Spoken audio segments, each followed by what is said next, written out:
할렐루야 샬롬 하고 인사하십니다. 할렐루야 샬롬 샬롬 샬롬 샬롬 샬롬. 하나님 사랑합니다. 여러분 주 안에서 사랑합니다.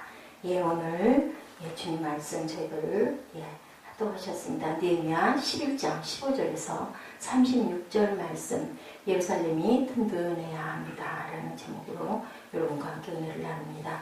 저희들 예루살렘의 의미가 그 시절에, 그때는 느헤미야가 있던 그 시절에는 예루살렘은 하나의 심장, 이스라엘의 심장이었죠. 그리고 예배의 장소, 성전이 있는 곳이기 때문에 가장 중요했다고 저희들 그렇게 알고 있습니다. 믿음이 든든해야 된다. 믿음 생활이 든든해야 다른 것도 든든하다라는 거죠. 예루살렘의 의미는 곧 예배고 성전이고 성벽이고 이렇기 때문에 예루살렘을 찾아서 든든하게 기초를 세워갑니다. 믿음이 튼튼하게 세워지지 않으면 다른 것들도 결코 튼튼하게 세워지지가 않죠. 기초가 단단히 세워지지 않은 집은 그 위에 아무리 훌륭하게 집을 지어도 결국은 집은 무너질 수밖에 없습니다. 비바람이 치면 아무리 훌륭하고 단단한 자재를 사용하여도 기초가 튼튼하지 못하면 무너져버리고 맙니다. 무너질 때 그 위에 것도 한순간에 무너지고 그러기에 기초를 튼튼해야 되고 순식간에 쓰나미로 인하여 지진으로 인하여 그 기가 막힌 빌딩들이 무너지는 것을 우리가 뉴스에서도 많이 보죠. 세계 화재에도 많이 나타나고 마음이 안타깝습니다. 이렇게 본문에서 예루살렘이 아닌 유다의 다른 지역의 성읍들에 누가 거주하였는지 나오고 있습니다. 많은 향리가 나오고 오늘 이 말씀 11장 15절에서 36절 내용에 보면 많은 향리가 나오고 성읍들이 나오고 아주 작은 단위인 촌이 나오고 있죠. 그래서 예루살렘을 중심으로 남쪽으로는 약 30km 정도 떨어진 브엘세바에서부터 북쪽으로 예루살렘에서 약 50km 정도 떨어진 오노 공장 골짜기까지 이스라엘 백성들이 퍼져서 살고 있습니다. 그 지역들이 있으므로 유다라는 한 나라가 형성이 되기에 이러한 지역의 성읍들도 아주 중요하죠. 이러한 성읍이 없이 예루살렘만으로는 국가가 형성될 수가 없는 거죠. 그런데 우선순위가 뭘까요? 예루살렘입니다. 예루살렘이라는 지역은 지역적으로는 이스라엘이라는 나라의 전체에서 아주 작은 부분인데 그 부분은 아주 중요한 심장과 같다. 우리 몸의 심장이 큰 부위를 차지하고 있는 게 아니라 작은 부위인데 심장이 없으면 심장이 멎으면 죽는 거죠. 그래서 중요하다는 거죠. 이스라엘이라는 나라의 전체에서 아주 작은 부분이지만 그 부분은 심장과 같다. 심장이 작은 부분이어도 심장이 멎으면 나머지 모든 부분들이 멈춰버리기 때문에 중요합니다.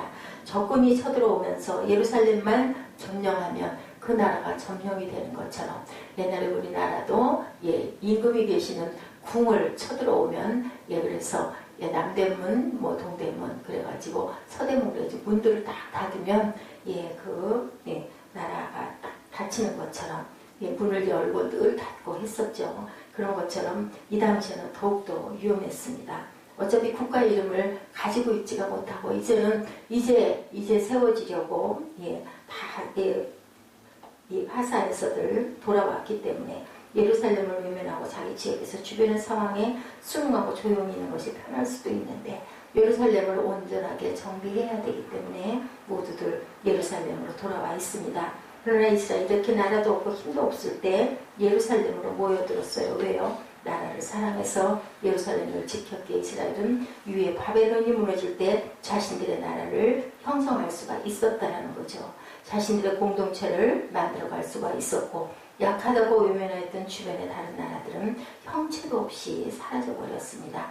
그러나 이스라엘은 그들이 성전을 사랑하고 예루살렘을 사랑함으로 남게 된 겁니다. 약해도 심장이 정말 작게 고동쳐도 지켜야 됐다는 거죠. 그래야 그 심장이 힘차게 뛸 수가 있었기 때문에 이렇게 우리가 그것을 믿음으로 대입해 볼 때 든든하게 우리가 다져져야 된다. 이스라엘은 믿음 공동체였기에 국가는 바로 믿음을 의미하기도 했다는 겁니다. 예루살렘은 성전을 의미하였고 성전은 바로 오늘날의 교회를 의미한다. 우리가 내일 모레면 이제 주일이면 교회의 생일이고 교회가 태어난 그날 24일, 23일이죠. 우리의 생활을 바라봅니다. 우리의 생활에서 교회 자체가 차지하는 비중이 얼마나 되는지 시간적으로는 그리 큰 비중이 아닐 수 있지만 직장으로, 학교로 각자가 거하는 처소로 가기 때문에 중요한 의미가 아니지만, 중요한 커다란 시간에 그것들은 한 해가 아니지만, 그렇지만 그 교회는 얼마나 중요한가. 우리 심장과도 같고 하나님이 계시는 성전이고 말씀이 선포되어지는 곳이기 때문에 중요하다. 평소에는 아무것도 아닌 것 같아도 그 교회가 무너지면 그 사람의 신앙이 커다란 타격을 받고 영향이 커집니다. 교회가 그곳 아니어도 교회는 다 똑같은 교회지만, 우리가 우리 집이 중요하듯이 우리 교회가 또한 중요합니다.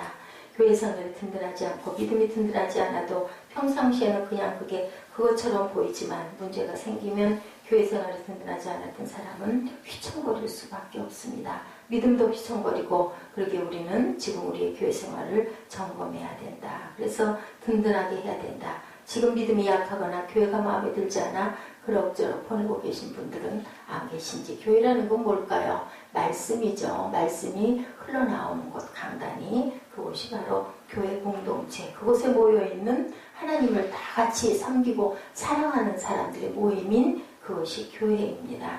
심장이 튼튼해야 되고, 그래서 우리가 항상 교회가 약해져도 교회를 지키고 나아가는 그러한 이스라엘 백성들, 교회가 건강할 수 있도록 내가 해야 하는 일이 무엇인지 돌아보고 살펴보고 교회가 든든하게 세워져야 됩니다. 예루살렘이 든든했듯이 오늘날 교회가 든든해야 되죠. 믿음도 든든해야 되죠. 우리의 삶도 그리함으로 든든해야 된다는 것. 우리 교회가 든든하도록 우리가 기도하며 헌신해야 합니다. 이 땅의 교회들이 든든할 수 있도록, 이 땅의 성도들이 헌신하고 그들의 삶의 중심이 교회인 일 알기를 우리가 기도해야 되겠죠.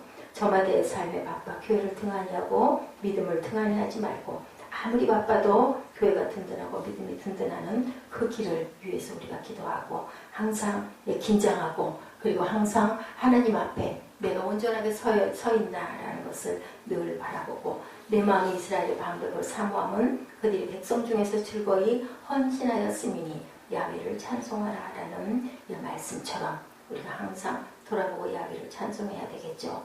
예수님이 12제자를 세우시고 초대교회가 세워진 직후에 헌신이 성도들에게 얼마나 중요한 요소인지를 생각합니다. 헌신에는 순전한 기쁨이 있죠. 누가 그렇게 하셨어요? 주님이 오셔서 헌신하고 가셨어요. 가장 높은 자로 가장 낮게 오셔서 우리를 섬기고 가셨습니다. 그렇기 때문에 우리도 또한 온전한 헌신을 해야 된다. 성도들이 마땅히 해야 할 헌신 5가지로 저희들 한번 외쳐봅니다. 나의 생각을 말씀의 진리 아래 내려놓는 헌신, 도덕적인 부분을 성경의 계명에 순종하는 헌신, 소명을 따르는 삶으로 자유를 누리는 헌신, 하나님의 복음과 영광을 내가 속한 사회에 알리는 헌신, 그리고 그 영광을 국경을 초월해서 세상에 널리 전파하는 헌신. 하나님은 모든 성도들이 스스로 헌신하시기를 원하죠. 교회에 앉아만 있다고, 듣고만 있다고 예배가 아니듯이 헌신이 없이는 참된 크리스찬이 되지 못한다라는 것. 이 5가지 헌신도가 있는 아름다운 성도들. 헌신의 도는 그리스도 신앙의 시작이 무엇이고 마지막이 무엇인가. 기독교 신앙의 시작은 회개고 마지막은 천국입니다. 이 땅에 오신 예수 그리스도의 첫 선포가 그렇죠. 회개하라, 천국이 가까웠다. 그렇다면 신앙인의 시작과 마지막은 역시 회개로 시작해서 천국을 누리다가 천국으로 이르는 거죠. 그 과정에서 구원받은 성도들의 생애는 하나의 길로 나아갑니다. 그것은 헌신이라는 것을 잊지 마십시다. 거룩하신 아버지께 바쳐지는 삶, 이는 자기 시절을 넘어서 생명의 영역이고 영원한 삶의 지평이라는 것. 그것은 십자가의 길, 하늘의 밀이 땅에 떨어져 귀하게 열매를 맺는 삶이라는 것을 잊지 않는 저희와 여러분들의 삶이 되시기를 주님의 이름으로 축복합니다.